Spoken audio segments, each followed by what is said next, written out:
तो आगे बच्चे कंटिन्यू करते हैं, जिसमें नंबर फर्स्ट टॉपिक है आपका दाब नियंत्रण वाल्व।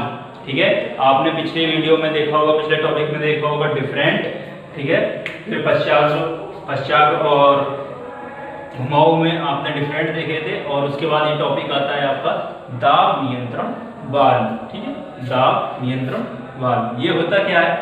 यह वाल्व द्रव प्रवाह के दाब के आवश्यकता अनुसार नियंत्रित करता है। ठीक है, फिर से पढ़ने की कोशिश करते हैं। यह वाल्व द्रव प्रवाह के दाब के आवश्यकता अनुसार नियंत्रित करता है। ठीक है, तो इस छोटी सी लाइन का कहने का क्या मतलब है? इस छोटी सी लाइन का कहने का क्या मतलब है? ठीक है, जैसा कि हेडिंग से पता चल रहा है द्रव नियंत्रण। ठीक है, तो इसका काम क्या होता है? जितना हमें प्रेशर रिक्वायर्ड होगा, जितना प्रेशर हमें रिक्वायर्ड होगा किसी भी चीज का, चाहे वो लिक्विड है चाहे एयर है, किसी भी चीज का, ये उसको रेगुलेट करेगा। जितना हमें रिक्वायर्ड होगा ये हमें उतना ही सप्लाई करेगा। फॉर एन एग्जांपल, मैं किसी टैंक में वाटर है, ठीक है, किसी टैंक में वाटर है और उसके नीचे ये आपका प्रेशर वाल्व लगा हुआ है, तो किसी प्रेशर का मेरे को वाटर फ्लो चाहिए। ठीक है, मतलब मान लीजिए 10 बार का मेरे को प्रेशर चाहिए। ठीक है, 10 बार प्रेशर का मेरे को वो लिक्विड चाहिए। अगर वो प्रेशर आता है 12 का या 15 का, तो ये उसको कंट्रोल करने के बाद उसको ये 10 पर ला देगा। ठीक है, ये उसको रेगुलेट करेगा। तो कहने का सिंपल सा मतलब है, ये हमें जितना रिक्वायरमेंट होता है, ठीक है, किसी भी लिक्विड फ्लो का जितना भी हमें रिक्वायरमेंट होता है, इंडस्ट्री में, बड़े इंडस्ट्री में ये बहुत सी जगह लगा हुआ होता है, जितना रिक्वायरमेंट होगा ये हमें उतना ही सप्लाई करेगा। ठीक है, और इसके आप देखते हैं प्रमुख कार्य निम्न है, इसके निम्न वर्क होते हैं। ठीक है, नंबर फर्स्ट से पढ़ना स्टार्ट करते हैं। नंबर फर्स्ट है द्रव के दाब को नियमित तथा नियंत्रित करता है। ठीक है, द्रव के दाब, ठीक है, जो द्रव का प्रेशर होगा उसको नियमित तथा नियंत्रित करता है। नियमित मतलब कंटिन्यूअस उसको फ्लो करता रहता है, नियंत्रित मतलब कंट्रोल करता है। जो आपका लिक्विड फ्लो होगा उसको कंटिन्यूअस प्लस आपको कंट्रोल करके ये वाल्व देगा। ठीक है, नंबर सेकंड पॉइंट है निकाय के दाब को समाप्त करना। ठीक है, जो निकाय होगा उसके दाब को समाप्त करना। वैक्यूम में जो प्रेशर बन जाता है, ठीक है, वैक्यूम में जो प्रेशर बन जाता है उसके प्रेशर को ये फिनिश कर देता है, खत्म कर देता है। ठीक है, अगर वैक्यूम में प्रेशर बन जाएगा तो क्या होगा? इससे लिक्विड का फ्लो, जो हमें लिक्विड चाहिए उसका फ्लो नहीं होगा, वहां पर एयर बन जाएगी। एयर बनने से क्या होगा? जो लिक्विड है वो हमारा वहां से पास नहीं होगा, तो ये करता क्या है? उसके दाब को फिनिश कर देता है। ठीक है, नंबर थर्ड पॉइंट है सुरक्षा मानकों पर द्रव प्रवाह का दाब नियत करना। ठीक है, सुरक्षा मानकों मतलब जो स्टैंडर्ड होते हैं, ठीक है, जो स्टैंडर्ड जो चीजें होती हैं उन पर ये कंट्रोल करता है। एंड नंबर 4 है द्रव प्रवाह को क्रमबद्ध करना। ठीक है, जो आपका लिक्विड फ्लो होगा उसको क्रम से चलाना। ठीक है, एंड नंबर 5 है द्रव प्रवाह के दाब से संबंधित अन्य कार्यों को करना। ठीक है, तो जो भी द्रव प्रवाह से रिलेटेड जो भी कार्य होंगे उसको ये करके देता है। ठीक है, ये इसके वर्क हैं 5 पॉइंट। ठीक है, आई होप आपको समझ में आया होंगे, मैंने एक्सप्लेन भी किए। ठीक है, अगर आप नोट डाउन करना चाहते हैं तो नोट डाउन कर सकते हो, यहाँ पर वीडियो को पॉज करके नोट डाउन कर सकते हो। मैं थोड़ा साइड हो जाता हूँ, यहाँ से आप नोट डाउन इसको कर सकते हो। ठीक है, तो चलते हैं नेक्स्ट। इसमें क्या आता है? दाब नियंत्रण निकाय के प्रकार। ये किस तरीके से दाब नियंत्रण को नियंत्रित करता है। ठीक है, दाब को कैसे नियंत्रण करता है। ठीक है, नंबर फर्स्ट पॉइंट है दाब आराम मतलब रिलीफ वाल्व। ठीक है, दाब आराम वाल्व। नंबर सेकंड है दाब क्रम वाल्व। क्रम मतलब सीक्वेंस, किस सीक्वेंस में ये वाल्व है। ठीक है, नंबर थर्ड है दाब गिरावट पर प्रचालन। ठीक है, दाब गिरावट पर प्रचालन बोले तो रेगुलेटिंग। नंबर 4 है दाब, ठीक है, एक दाब मतलब अनलोडिंग वाल्व। ठीक है, ये इसका नाम होगा, केवल दाब नहीं होगा। अगर इसको दूसरी लैंग्वेज में बोलें तो ये अनलोडिंग वाल्व आपको मिलेगा सुनने के लिए। ठीक है, नंबर 5 है दाब ब्रेक वाल्व। ठीक है, प्रेशर ब्रेक वाल्व। तो इस तरीके के हमें प्रेशर रेगुलेटिंग वाल्व देखने के लिए मिलेंगे जिनके 5 पॉइंट होंगे। अगर आपको नोट डाउन करना है तो यहाँ से नोट डाउन कर सकते हो, वीडियो को पॉज करके आराम से नोट डाउन इनको यहाँ से कर सकते हो, ठीक है। तो यहाँ से ये आपको समझ में आ गया वो सारी चीजें। तो अब देख चलते हैं इस डायग्राम की तरफ। फिर आप डायग्राम में देख सकते हो, डायग्राम में 3 चीजें हैं, 3 से 4 चीजें हैं। तो एक पंप है, फिल्टर है, टैंक है, ठीक है। इस तरीके से ये सारी चीजें लगी हुई हैं। तो जैसा मैंने आपको बताया था, अगर किसी टैंक से लिक्विड फ्लो कर रहा है तो ये उसको रेगुलेट करेगा। तो इसी का एग्जांपल है, यहाँ पर आप देख सकते हो टैंक है, टैंक में लिक्विड भरा हुआ है, ये लिक्विड है, ये टैंक है, टैंक में ये फिल्टर है, ठीक है। अभी ये मतलब एग्जांपल के तौर पर अगर हम घरों में लें तो घरों में हमारा टैंक होता है, टैंक के बाद हमारा फिल्टर होता है, उसमें पंप लगा हुआ होता है। तो सेम बिल्कुल डिक्टो वही फ्लो चार्ट डायग्राम है। तो आप देख सकते हो टैंक, उसके बाद फिल्टर, फिल्टर के बाद पंप, ठीक है, पंप लगा हुआ है। पंप के बाद जहां हमें चाहिए टू हाइड्रोलिक सिस्टम, मेरे को हाइड्रोलिक सिस्टम में भेजना है तो हाइड्रोलिक सिस्टम में भेज दूंगा। यहाँ पर लिखा हुआ है प्रेशर रिलीफ वाल्व, ठीक है। प्रेशर रिलीफ वाल्व हम क्यों यूज करते हैं, क्योंकि यहाँ से जब ये पानी पास होता है और हमें इतने प्रेशर का पानी नहीं चाहिए, इतने प्रेशर का लिक्विड नहीं चाहिए, तो हम यहाँ पर एक वाल्व यूज कर लेंगे जिसका नाम है प्रेशर रिलीफ वाल्व। उसके द्वारा हम जो पानी हमें चाहिए वो हमें इस टैंक में मिल जाता है आने के बाद, ठीक है। जिस प्रेशर का चाहिए, जितनी क्वांटिटी में चाहिए, जितनी क्वालिटी में चाहिए, वो सारा हमें यहाँ पर मिल जाता है, ठीक है। तो आपको समझ में आया होगा, और फिर भी समझ में नहीं आया तो फिर से मैं आपको समझा देता हूँ। देखिए ये है टैंक, फिल्टर, पंप, ठीक है। तो हम बात कर रहे हैं दाब नियंत्रण वाल्व, ठीक है। हम इसकी बात कर रहे हैं प्रेशर रेगुलेटिंग वाल्व की, ठीक है। यहाँ पर टैंक, ठीक है, टैंक में पानी भरा हुआ है, ठीक है। उससे बाद जाएगा फिल्टर होगा पानी, फिल्टर के बाद जितना हमें प्रेशर का लिक्विड चाहिए उतना हमें मिलेगा, ठीक है। फिर ये उसे आगे पास करेगा। अगर हमें उसको किसी इंडस्ट्री में यूज करना है तो उसको वहां भेज देंगे to hydraulic system, hydraulic system में इसको भेज देंगे, ठीक है। किसी कोई भी हाइड्रोलिक सिस्टम हो सकता है। नहीं तो अगर हम घर में यूज कर रहे हैं तो घर में हम एक प्रेशर रिलीफ वाल्व लगाएंगे जहां पर हमें ये काम क्या करेगा, उस जो लिक्विड आएगा उसका प्रेशर को कम करेगा, ठीक है, उसको रिड्यूस करेगा। और वहां से पास होने के बाद जो हमें प्रेशर चाहिए, जिस प्रेशर का चाहिए, जिस लिक्विड का चाहिए, वो हमें वहां पर मिल जाएगा, ठीक है। तो ये आपका डायग्राम बनेगा। और ग्राफिकली डायग्राम की अगर बात करें तो ग्राफिकली डायग्राम इस तरीके से आपको देखने के लिए मिलेगा, ठीक है। समझ में आया होगा सारी चीजें। और भी कोई डाउट हो तो आप कमेंट करके पूछ सकते हो, मैं उसका जवाब दे दूंगा, ठीक है। चलिए तो चलते हैं और एक और न्यू टॉपिक की तरफ। तो बच्चा, जैसे कि लास्ट वीडियो में हमने बहुत सारे प्रेशर वाल्व के बारे में बात की थी। तो लास्ट वीडियो में हमने बात की थी प्रेशर कंट्रोल वाल्व।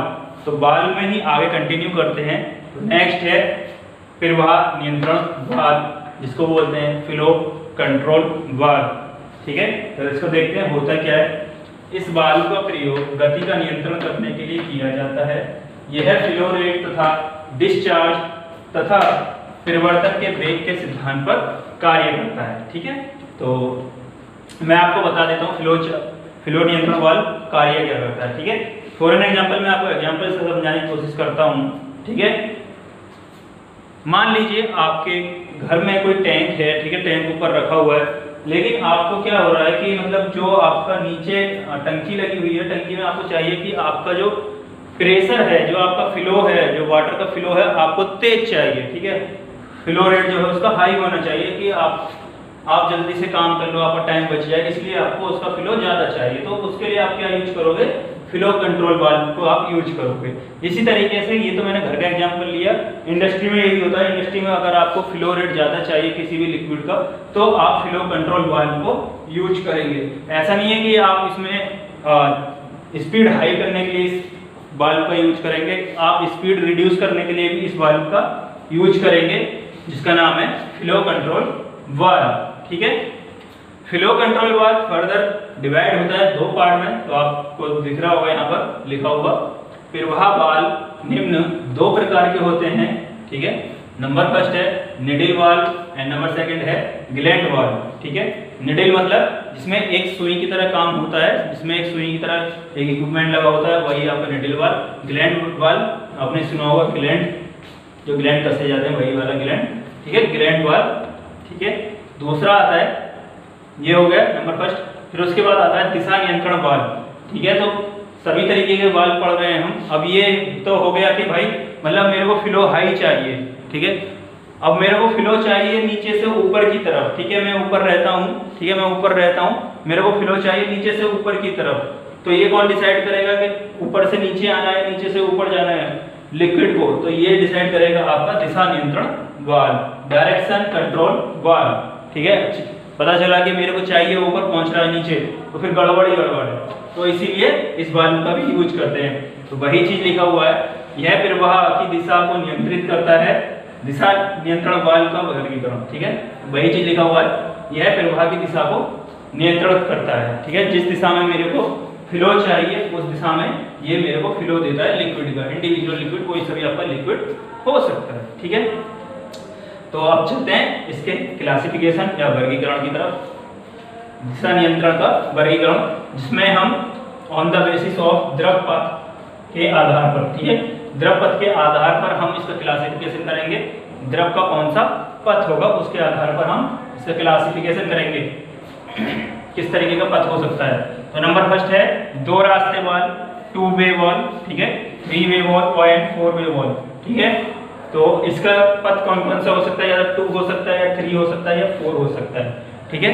आप इसको एक डायरेक्शन में, 2 डायरेक्शन में, 3 डायरेक्शन में या 4 डायरेक्शन में भेज सकते हो, ठीक है।